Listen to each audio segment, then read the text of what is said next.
Representative Post. Thank you, Mr. Speaker. To the bill. To the bill. Colleagues, this has been a real tough one for me, as it is for probably everybody.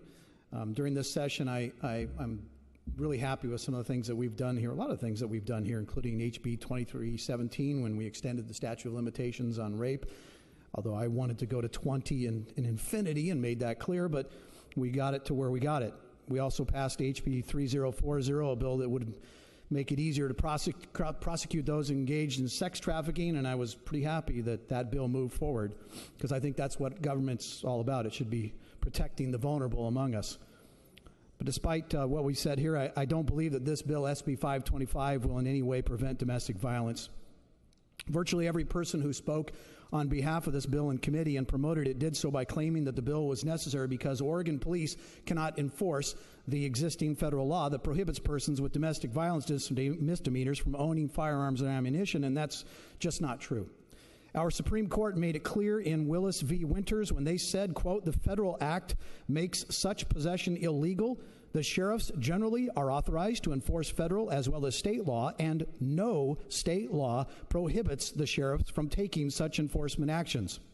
Oregon Statute 133.310 describes the authority of peace officers to make arrest without warrant. Included in this ability is this: a felony, a misdemeanor, an unclassified offense for which the maximum penalty allowed by law is equal to or greater than the maximum penalty allowed for Class C misdemeanor, or my favorite part, any other crime committed in the officer's presence. There are no restrictions limiting a peace officer to arrest only for offenses against Oregon law. The Oregon police can arrest on this federal law, and we have police all over the state. Senate Bill 525, if codified into Oregon statute, would mirror a federal law, as we have been told. It has cost untold thousands of Americans the loss of their Second Amendment rights over often trivial or non-existent issues.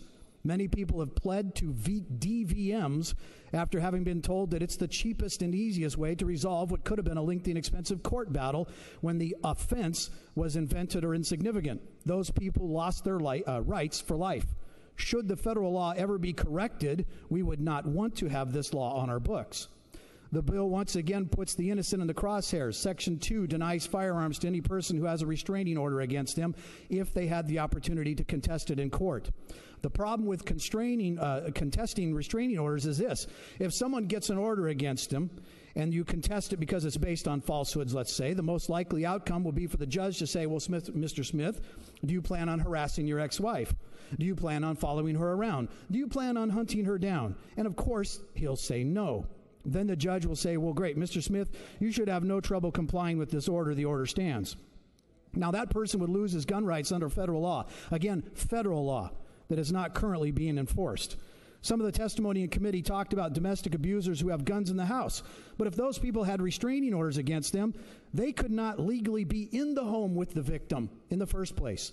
We also are not addressing the issue of multiple people in a home having multiple guns. If the perpetrator had 2 guns and was ordered to surrender them, but his or her roommate had 2 more, there are still 2 guns in the home accessible to the perp. Lastly, I'm most concerned for the safety of our law enforcement. As our Representative Peluso said, I'm sorry I forgot the moniker, but she talked about that, and I'm greatly concerned about that. I have never been a police officer. I don't plan to be one, but I watch a lot of Law and Order, and so I have this great knowledge of experience behind me. That's a joke.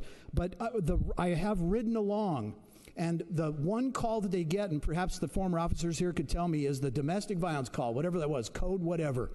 And I saw the fear that went into their eyes because the domestic violence situation was the worst place to go.